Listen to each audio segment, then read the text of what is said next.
My name is Trevor Griffiths. I founded the Emotional Logic Centre in 2003, developed this a way to understand emotions that is intended to prevent mental illness and relationship breakdowns. It's been very successful over the last 20 years. It's gone internationally. And I'd like to give you an introduction to the background theory behind why it works. So this is more a theoretical level. And this would lead the way to having conversations with your questions and answers as a result of seeing all of this. So I'm looking for a bit of dialogue feedback and discussion. It's intended to be a stimulating set of ideas. This is about a new theory of change, because although I set out to prevent mental illness, we've discovered along the way with the growing awareness of traumatization that in fact this theory of change behind emotional logic can promote post-traumatic growth. And the emotional logic method maps how a healthy adjustment process to change can get twisted into unhealthy patterns of stuckness. Now, it is a lifelong learning method. It's not a therapy. And that's why I started off with the cold learning cycle, which is absolutely foundational to the way it works, the way we train coaches who work one-to-one with people, the way we train trainers who will be running courses. The cold cycle starts off with the experience of what's been happening, and then we move into reflection. And that's where I'm going to be starting this little presentation of the background theory, a little bit of reflection on what's been going on over the last decades and how we've ended up at this place where emotional logic as a lifelong learning method can promote personal development and encourage the recovery from traumatization. So a bit of reflection, then a fair bit about abstract conceptualization. What is emotional logic as a method of healthy adjustment and personal development? A little bit of then planning, the active experimentation, the pragmatism of what the method can achieve and why, and then what is the results of actually using it. Just a brief presentation of some findings. So starting off with the reflection, first of all, Enlightenment science, 300 years of development of studying the natural world in increasing detail, smaller and smaller scales, but also astronomically, universal, cosmological pictures of the world have developed enormously over this time. But there was a scientific method that started out, which basically the scientists adopted an observer status looking on reality, and that makes a dualist assumption. The scientists exerted control over environmental variables so as to isolate one factor to study, and other factors from the environment that break through this are called random influences. So there's an idea of randomization in the background. A linear view of time is part of the Enlightenment science method, that time only moves from past to the future, which leaves out final causes. A positivist view of particulate matter as measurable is a truth criterion in science. It has to be repeatable and measurable by different people in order to assume that we're actually studying reality here. And measuring of change as cause-effect connection is the Enlightenment science is looking for connections, proving connections between one cause and effect in a linear time frame. And that, in the area of psychology as it develops within this Enlightenment science approach, led to a stimulus-response behaviorist view of reality. And emotion has fitted into that. The initial work on emotion was very much a stimulus-response concept of what's going on there. So since the 1980s, there has been a new science. It developed at that time particularly from the development of supercomputers that could do multiple number crunching all at the same time. And that led to the discovery of order emerging within chaotic systems. So the idea of systems of networking communications could now be studied and measured and modeled. Now, following on from the 1980s development of this new science into more recent decades, the cosmological quantum gravity understanding of matter and information behind matter has led to a totally new view, which is significant for where emotional logic fits into the scheme of things. Because now the scientist does not have to be just an observer. There's a non-dual participator status of the scientist. And we're participating in a complex dynamic reality. Everything is on the move. Everything is actually interconnected. What we're looking at is how do we focus our attention on significant connections that are relevant to our lives. We're selecting out of this dynamic reality something that we concretize. So dynamic adaptive systems have feedback learning, and that's the conversational model of the new science that emotional logic is part of. And these conversational feedback dynamics, the mutuality of informational flow, shapes material life. So you can look at it in terms of people's houses, their gardens, the farming of environments and so on. All of these are material changes that come about because of conversational learning. Now, timeframes in this new science allow for final causes. It's not just linear time. We're looking at a time frame. We focus our attention. Are we looking at the next 5 minutes or the 20 minutes of this presentation? Are we looking at the next week? Are we looking at a lifetime impact? What is the purpose that we have that's creating this story, this narrative that is on the go within the time frame?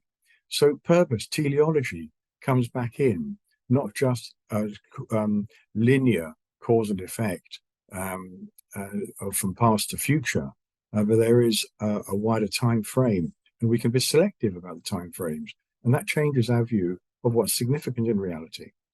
So system transformations, systems get into states, and the state is deterministic. It is actually causally affecting what happens, but it's complex, and therefore its outcomes can be modeled, but they're probabilistic. They're unpredictable to a certain extent. You can model it, changing features to see what the impact is, but you're exploring that in a modeling state. So this is the new science, where we're participating in a dynamic reality and modeling potential changes that we are contributing to. Now, let's have a look at the development of psychology in this, not to spend long on this. This is all just part of our sort of reflective introduction. So back in the 1950s, we had the origin of behaviorism, which was in the old science model, in the Enlightenment science model. Skinner, Pavlov, and First and so on. Thomas Kuhn, 1962, paradigm shifts in scientific constructs. The scientific revolutions can change the way we look at reality, and that changes what we think reality is, opens up different sorts of experimental findings that we need to integrate. Conrad Lawrence, 1963, chaos theory and butterfly effects, that early on. But the chaos theory and the complex adaptive systems has developed in the decades since and become the dominant way of looking on reality and informational processing within reality, rather than the positivist idea of particles as solid lumps that bounce around with momentum. A very significant shift of paradigm in our thinking. And within that, they also developed cognitive psychology, 1967, Gibson and Barker, ecological psychology, the idea that human beings are actually earthed, that's their embodiment is important, 1970.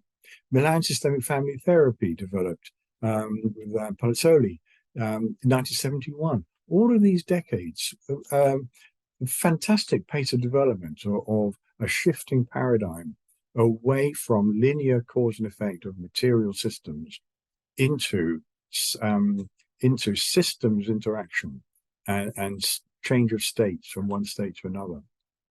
So the systemic psychology that was introduced in the 1970s introduces also a social constructivist view of reality. It's not only material causes. Material causes and relational connection are complementary to each other. They're impacting each other. And we're part of that. We're in it. We're participators relationally in that process. When we set up experiments, we're actually altering the material world with our relational intentions. Emotional logic is actually based in ecological psychology. It emphasizes the embodiment of a human being in the environment. Um, and there is an informational feedback, which we know as emotion, we experience it as emotion, which is giving us vital information for adaptive life in social environmental settings. Yeah, so that is more the context. I want to give you that idea of ecological view of the human being, of the person, is the context for emotional logic's view of emotion. So now we're into, let's look at this in more detail. This is the theory part of that Kolb cycle. So mind shift about emotion. We're actually suggesting, because of the medical background of emotional logic, we tend to think very physically about emotions, and then secondarily, cognitively, about the feelings of emotion. They're different, actually, obviously related, but they are different. Now, all of grief's unpleasant emotions, we are saying, have useful purposes to move adjustments. That is quite a significant shift, because a lot of people talk about negative emotion and just need to get rid of it. And we're saying, no, no, these emotions carry vital information about our values, and we need to actually understand what that information is telling us in order to make proper adjustments. We're also saying grieving is one integrated process of adaptation with several interconnected emotions. There are different schemes for describing this. We use a 7 stepping stone model, which we'll come on to. But basically, we're saying grief is not one emotion amongst others. It is a process of adaptation and adjustment, which can lead to learning and the development of the human personality. We're saying emotions are physical preparations for action in a situation or reflective withdrawal. They move us towards or away from situations. They're not all in the mind. They are embodiment. They're happening at a reflex level, but a values level we'll come on to, pre-verbally, before the awareness of this comes up into the cortex. And fourth point is that emotions are sending out social messages that are communicating our personal values from deep in the core of the brain, which is where we're saying they are located in the limbic system and core brain, thalamocortical cycles and feedback cycles and so on. But emotions are the facial expressions, the tone of voice, the body posture, the pheromones in our perspiration that connect people together, and also animal life as well. We're aware of the emotions that a dog is experiencing, and that can adjust the way we're responding to this. So emotions are genetically inbuilt, vital communication systems between people, pre-verbally communicating what is valuable to the different living organisms. Now, we put these all together into what we call a life cycle diagram. This is not from birth to death. This is happening moment upon moment, multiple times during any day. There is a cycle, and it's about viewing our connection into this dynamic wholeness as love, as a core creative connection. Values are what you love. Of course, there's who you love as well, but they all have different multiple aspects of what it is that we value about this relational dynamic that's going on. When the relationships are working well, there's a joy. Love is known as with the joy. But the trouble is that because we're all different, there'll always be some point of disappointment or setback or hurt. Some sort of misunderstanding happens. And then suddenly the joy collapses into shock, where I'm doubting my resources to handle what's going on. I don't know what is going on. And then that shock can lead on to these various other grief emotions, all of which have useful purposes to move us in different ways, to explore what's going on and what we can do about it in order to reconnect with our values and with others in life. And we're saying that there are 2 growth points within the loss reaction, the inbuilt genetic loss reaction, where you're exploring new potential. So you move from shock where I doubt my resources to growth points where I discover new resources and develop new ways to adapt and reconnect with what's important. And that completes the cycle. So love is made known both in 2 modes. It's the joy mode when things are going well, and that's quite still and, obviously pleasant.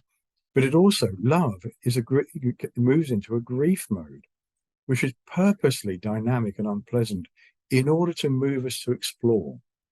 That's the key thing about the emotional logic method. We're actually saying all of these unpleasant emotions are genetically inbuilt for survival and thriving in order to move us. We're not supposed to just stay with them. That's a very significant difference from what's being taught about mindfulness in some settings.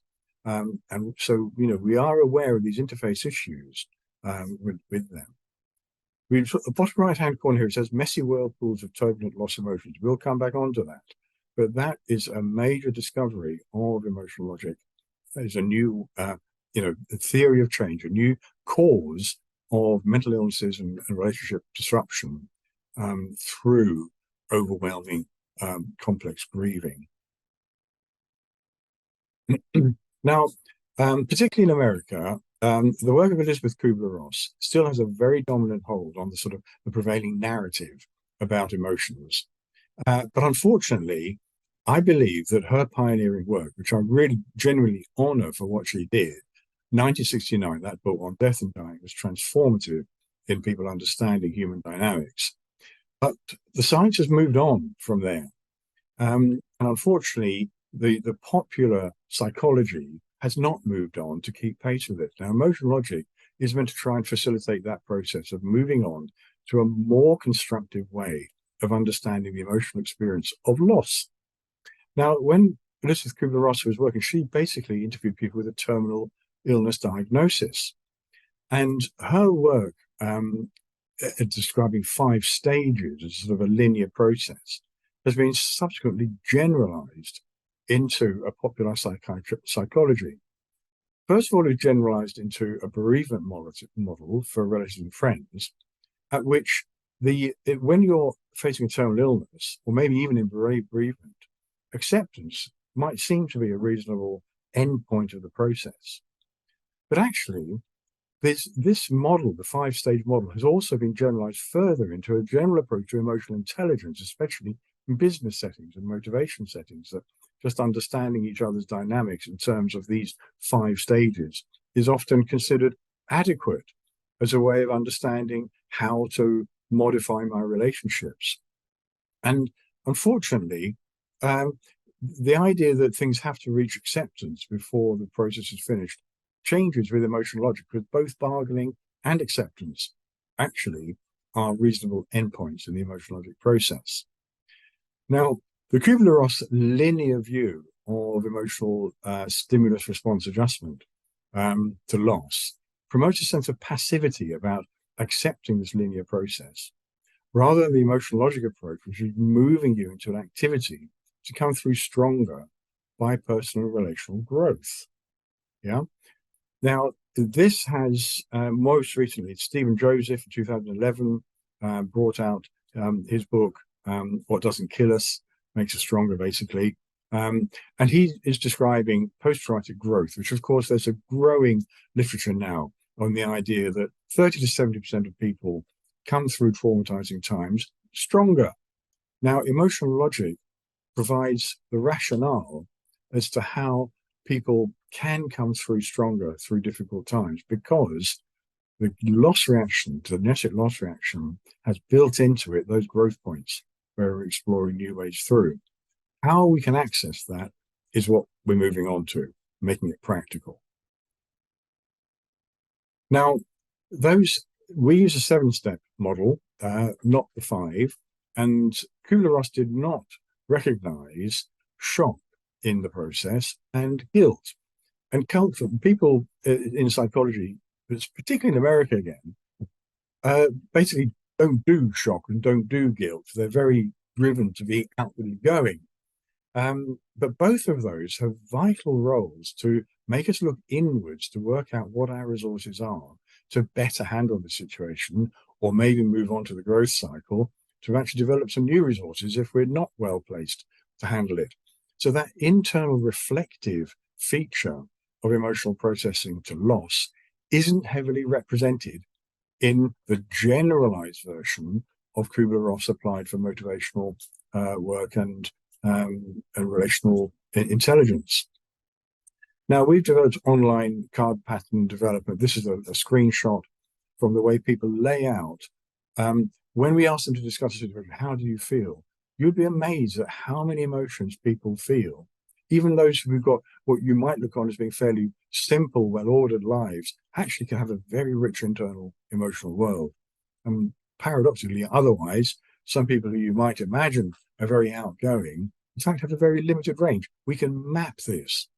And over the years, 20 years of doing this, we've learned to see various patterns in it that we can now associate with behaviors that get diagnosed as common mental illnesses and the predisposition to disruptive relationships. And by learning how these emotions fit together, we can help people to move on to personal development. Now, the method does depend on saying that emotions are physiology. They're our body chemistry getting organized to gear us up to either go out into the world or step back. And the Antonio Damasio, who work on emotion processing, found that the sensations of emotional processing in our bodies come up into the brain, into certain areas of the brain to be processed, which he called somatic markers of emotion. And they then integrate with our memories and the general meaning that we attribute to things. And that's what gives these somatic markers a feeling. And that feeling of emotion that we will experience cognitively actually is unique because it's shaped by our memories and our past experiences.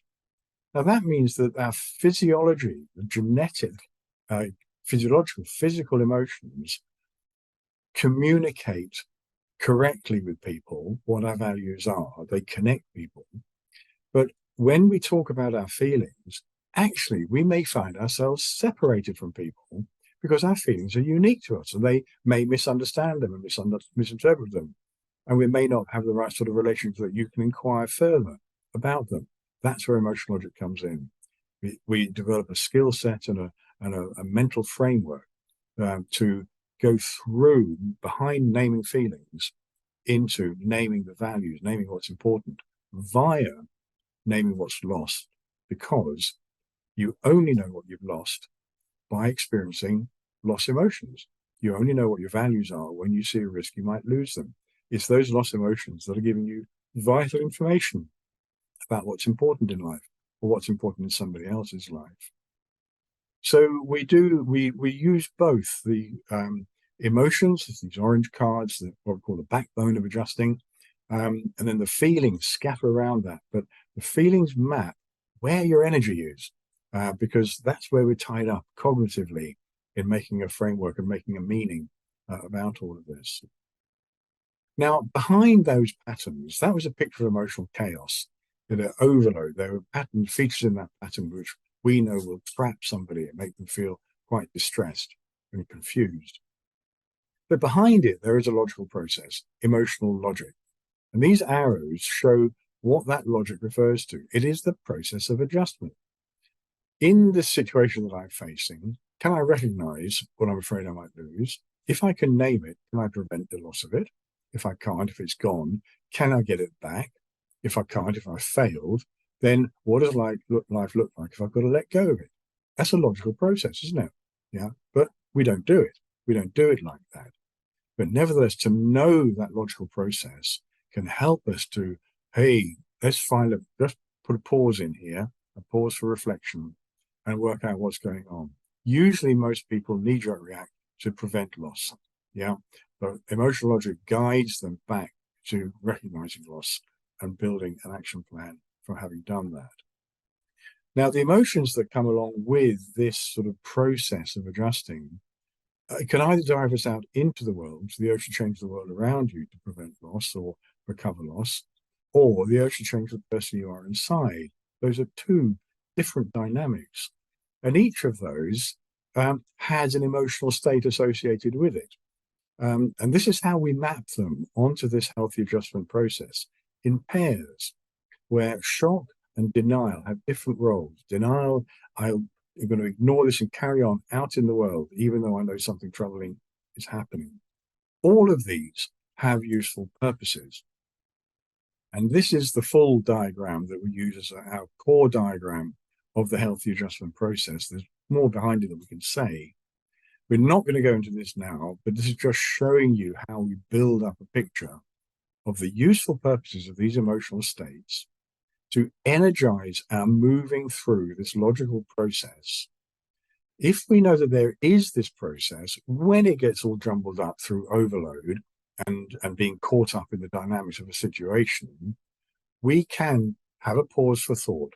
Shock tells you to stop what you're doing, find a safe place where you can review your resources. That's one of the key bits of teaching that we have. That guilty self-questioning stage drives us to learn what else we could do. Without being able to go to that self-questioning, we'll never learn. We just keep on doing the same old thing and getting the same things that we've always got. And that, if it leads to confrontation, will lead to confrontation again.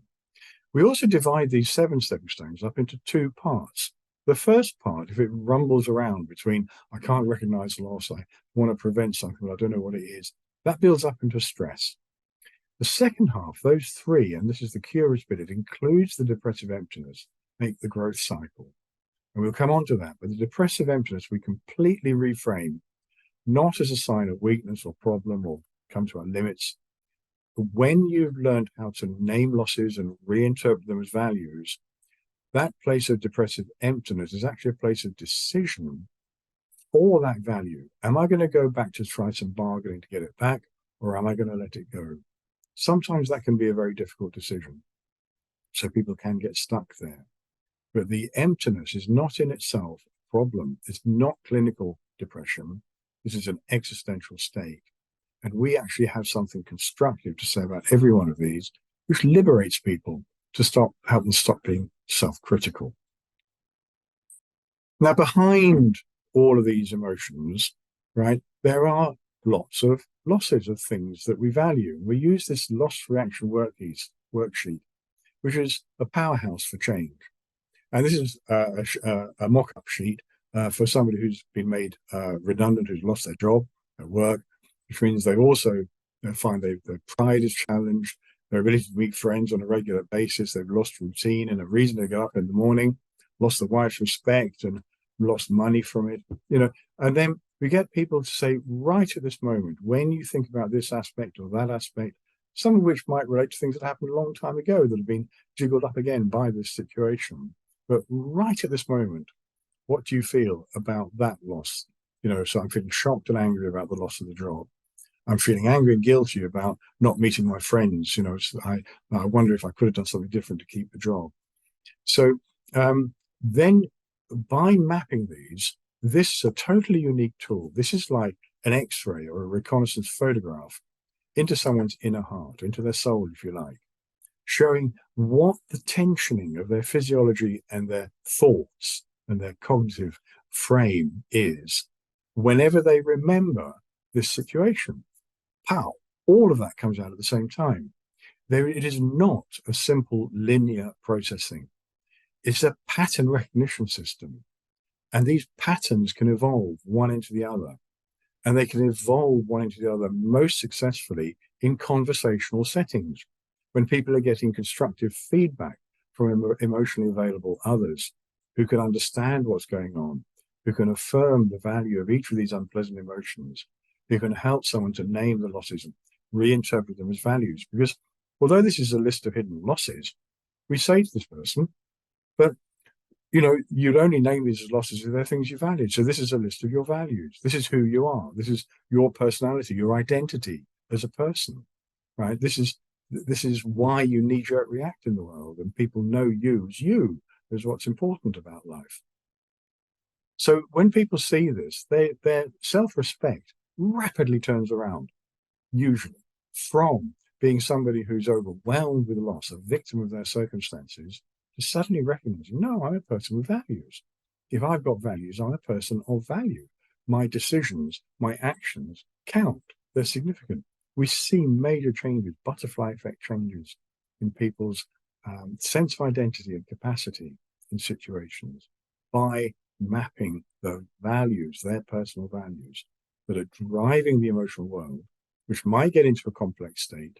But by naming the values, you can now make a values-based action plan to recover or preserve one value in the future, naming the value so you can build a relationship that understands why you're doing what you're doing. So the whole of life takes on a more clarified order. The social order improves at the same time as your inner emotional order and self-understanding, self-awareness.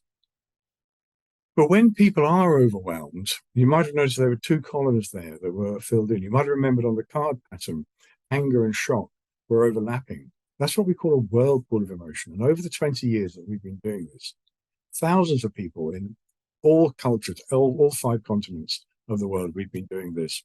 We find the coaches that I've trained find exactly the same thing. Where certain emotions tie up. So when I feel shocked, I also feel angry. When I feel angry, I also feel shocked. I'm angry, I'm shocked, I'm angry. The body chemistry can't keep up with it. And the brain can't organize a response as fast as all of that chemistry is buzzing around. So people get confused. But I wanted to show you these because there are 7 common whirlpools that we teach. In fact, we're finding more all the time.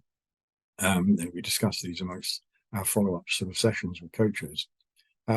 But the common ones are anger and guilt together are what you find people with compulsive behaviors, self-harming behavior, eating disorders. They drive people to take action. The anger drives action when people are actually feeling there's something wrong with them inside, but it gets irrational. But the really important one is that anger and depression tied up together create a drive to smash it up, break up this situation. I can't cope with this. Destructive drives, and if it's turned inwards, suicidal thoughts and confrontational behavior. Now, that means that we actually differentiate self-harming behavior from suicidal thoughts, which the International Classification of Disease does not do. They says there are different degrees along the same scale. Well, I'm sorry, we say no. They actually have different whirlpool effects on the body chemistry, and when you look at the loss lists, right, that go on between them, the strategy that you'll have to help somebody break out of that whirlpool will be unique to their values, not to their life circumstances, to what's important of them. But the whirlpool can be the common feature. This is the cause, the new cause. And this is what opens the way to a new theory of change. People who are traumatized will have lots of these whirlpools going on, swirling around inside them, and gradually bring people to an acknowledgement that they can actually harness the underlying inbuilt genetic loss reaction as a healthy adaptability process. These are the list of common whirlpools we have. We're not going to dwell on this. Just wanted to show you destructive behavior, post-traumatic stress disorder, inside that denial card. What is packed inside there? Several other whirlpools will be packed inside there. Feeling odd and out of it, depersonalization, low self-regard, guilt, depression is the start of clinical depressions. The shock whirlpools are a type of anxiety states, shock and depression, fatigue. All of these have been found empirically by doing these card patterns and the emotional logic method, lifelong learning method, with people who've got these problems and finding these common themes. So we're going to bring this more to an end now, looking at the actual emotional logic method. But this is what we actually have found on working with people, and it's become a theory of physiological overwhelm with cognitive overwhelm that can be altered by feedback learning about the healthy adjustment process. Clinical depression is where you get lots of accumulating whirlpools, all including the depressive emptiness. And when the depression gets pulled into a whirlpool, it gets sucked out of the growth cycle and completely disempowers the growth cycle, so people cannot explore possible solutions.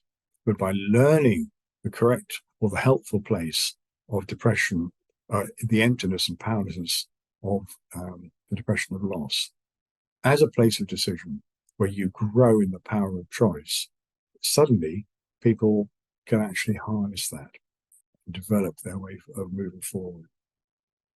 Not to dwell on this again, but this is all based in systems theory, and the Connection framework used in business as a way of understanding business systems, but it works in human dynamics as well.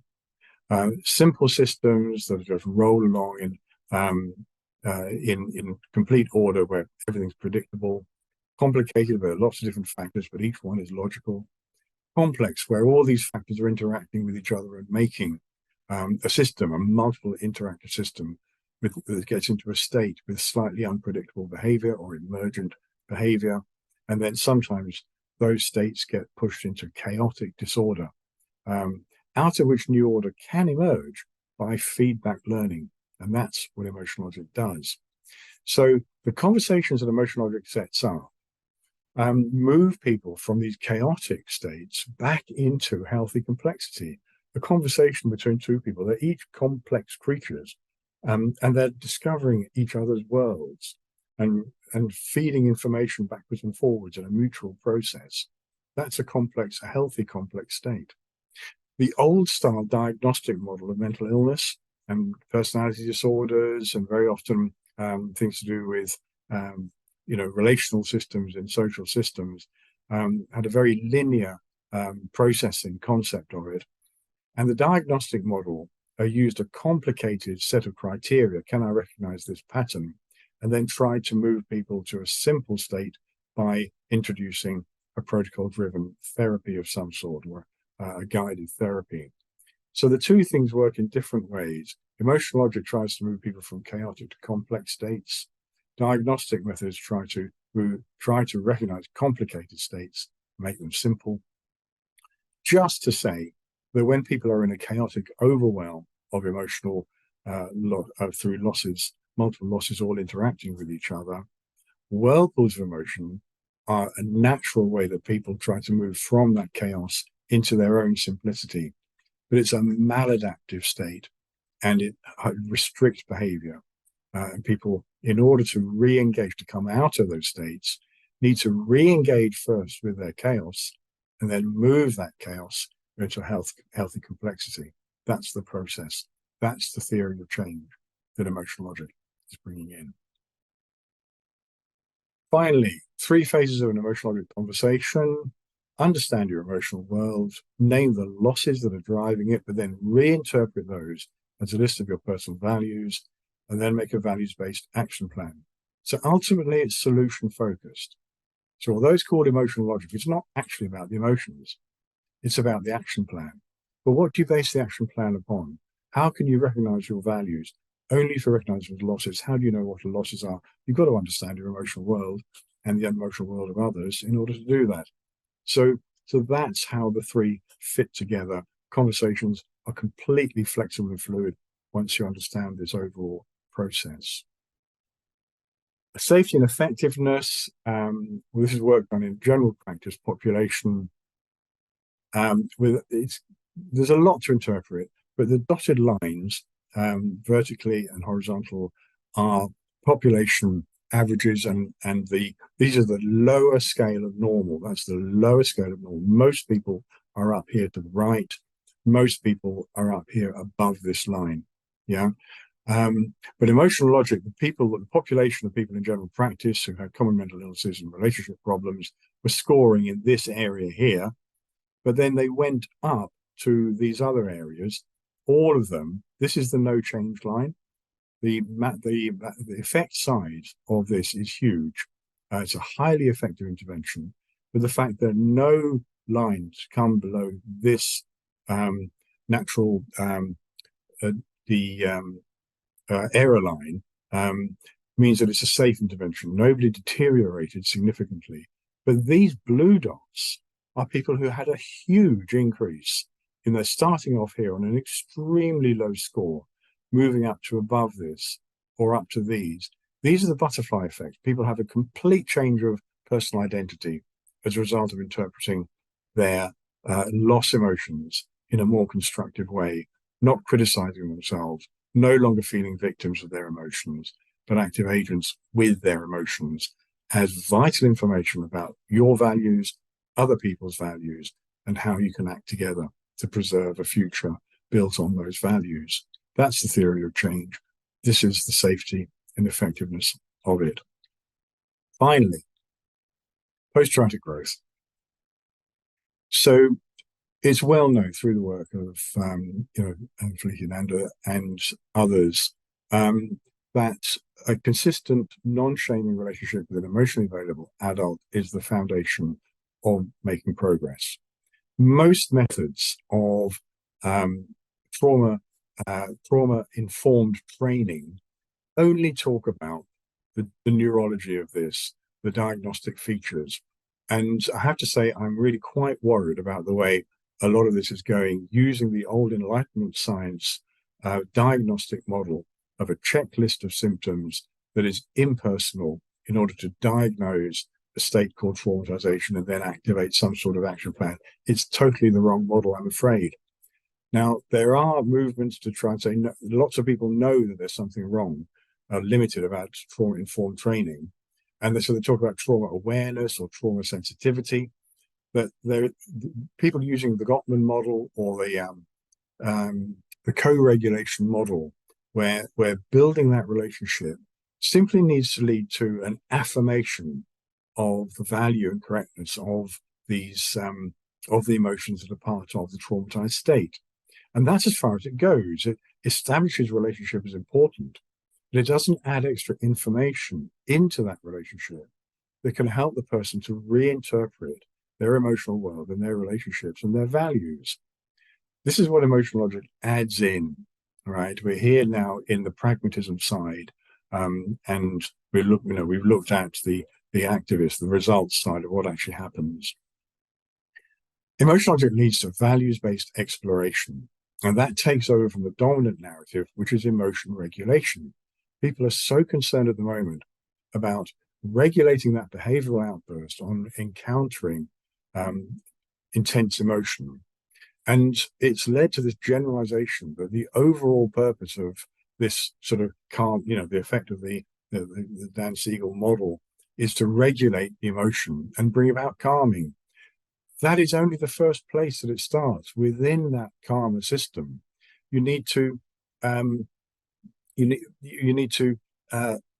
build up a better understanding of the dynamics of how this led to traumatization and how people can harness their emotions into an exploration to move on to personal growth as a way through it. So we're teaching how that we can map that shock to growth cycle process, reinterpret shock and reinterpret depressive emptiness in more constructive ways that enable people to exercise their power of choice towards a solution focus. So emotional logic, once people get this method, we've discovered that it becomes incorporated into their whole way of approaching life. It isn't a tool that they just take out and activate when they encounter a new situation. It becomes a pervasive thing in looking at life and recognizing situations early in terms of the values that are being expressed in them. So conversations can very rapidly move from talk about feelings and behaviors. They shift rapidly to talking about values and action plans, which is a subtle but very significant shift. But if you just talk about feelings and encourage people to talk about feelings, it actually can separate people. They don't know what to do about them. All they can do is try and regulate the behavior. But if you start talking about values, you've now got something to a purpose for the story. You've got a direction to life. That emotional energy has a meaning and it can be harnessed into a relationship. Then there's adaptability. So emotional logic becomes more than a tool. It's a mental framework to approach life. And people from any age, but this is taught in schools from the age of 5 upwards, they can generate more emotionally available people. Children in school are available to each other emotionally through learning emotional logic. And through this, they take it to their parents, and then to their neighbors, and then to the workplace. So there's a rolling wave of growing understanding about a way to reinterpret emotions in a more constructive way. And that is the main outcome that we're beginning to see happening from widely teaching emotional logic in different settings. So that's what I want to say. This is the background theory of change has moved on from an Enlightenment science attitude towards observation into a participatory state of a conversational engagement with people from the very first when you recognize there's a situation that's challenging values. Emotional logic equips people with a mental framework and the language to start the intervention immediately. There's no diagnostic process. There's no wait for a referral for therapy. You're in it straight away. You're part of the solution. That's the conversational truth of the new science, the systemic interaction that we're part of. So the Dan Siegel model of emotion regulated by the brain, good so far as it goes to help that instant, but it moves on to another one. So if the thumbs are your emotional world, then actually the emotional logic model is that two people meet through their pre-verbal communications, body language, tone of voice, facial expressions, as they're exchanging information subtly about what's important to them in the situation. And so the cerebral cortex, the understanding brain, becomes like people waving at each other and maybe sort of connecting intellectually, conversationally. That's the new model of emotional logic.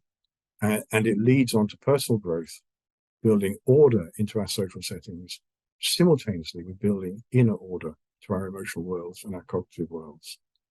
Thank you for listening.